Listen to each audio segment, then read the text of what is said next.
I do have time. Okay. Yeah, I do want to. I want to take my 5 minutes for sure. The question here is really not so much about Article 370. The fundamental question here is about the consent of the people. If something is being carried out, if my time. If something is being carried out for people's welfare, for their development, then why does it need tens of thousands of troops being brought in? Why does it have to happen overnight without absolutely any consultation of the people, with placing even the pro-India politicians in prison and then depriving the population of the right to say anything?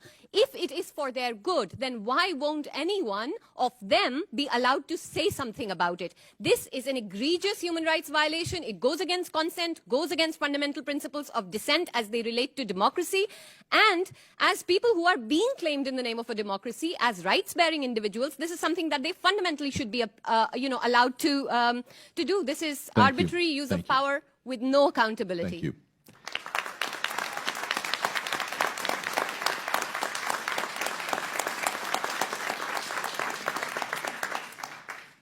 No, I appreciate it, and I believe you have something to contribute.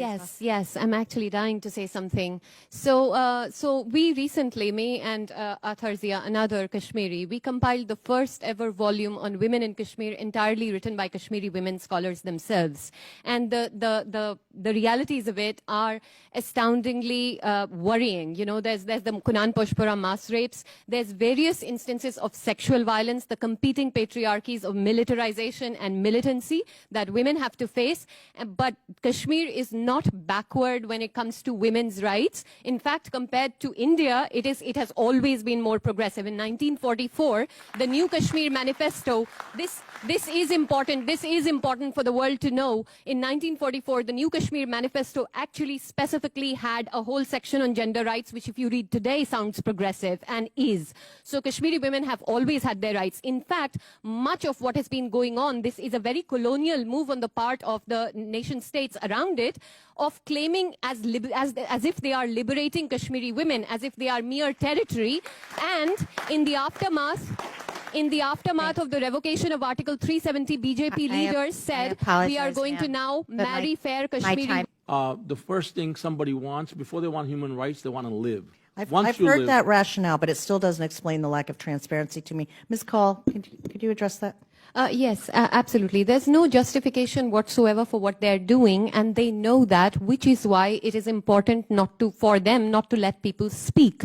In fact, elderly women in Srinagar who were protesting in Kashmir Valley were detained, arrested, released on the condition that they sign bonds saying that they won't speak to the media. This is just 2 days ago.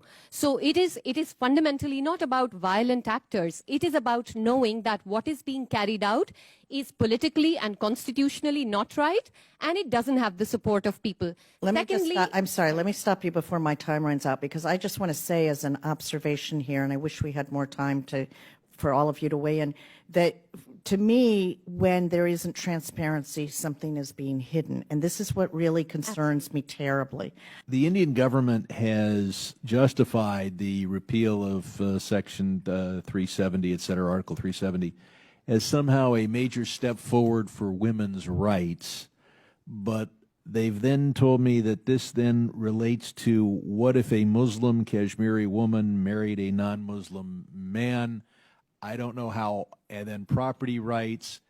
Ms. Kaul, is Article 3, is the repeal of that somehow a step forward for women's rights? It's absolutely not, although it is claimed that it is somehow going to enhance LGBTQ rights and women's rights, as if those people whose rights it would enhance are not Kashmiris as well.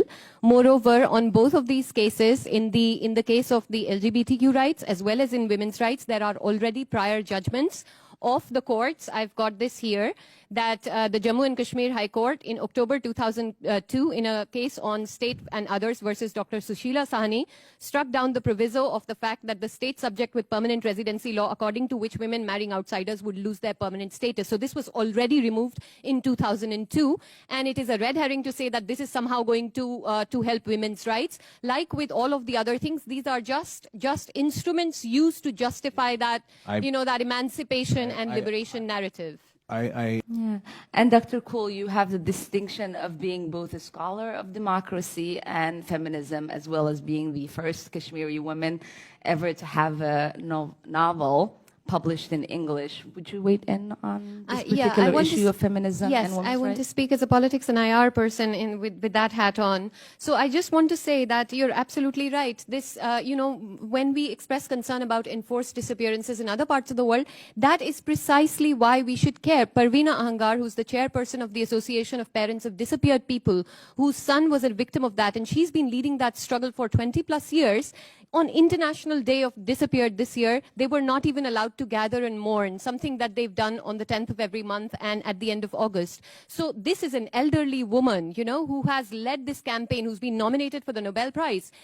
People, activists, peaceful people even are not allowed that space. So everyone is being pushed towards this, this kind of, and as Angana pointed out, I do want to say that the Hindutva ideology, the political use of Hinduism, religion is neither a necessary nor a sufficient condition for violence. No religion is. So this is not about Hinduism. It's about the political use of Hinduism that is being made to convert India into a Hindu nation, where after the revocation of Article 370, BJP leaders have said, we want to go to Kashmir and marry fair women now. And that's literally, like, that's the level at which this whole thing is, that it's this exotic other.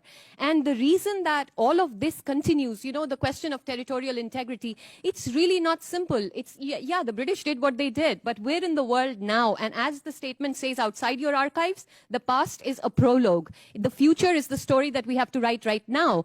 It's not a simple question of territorial integrity, because Article 370 according to which Kashmir had its own constitution, its own flag, and its control over defense, except for defense, telecommunication, and external affairs, Kashmir was autonomous. That autonomy has been literally taken away, overnight. And that was the article that was keeping that political dispute in some sort of a frozen zone. Now that's gone. And what we are fearing is the worst to come.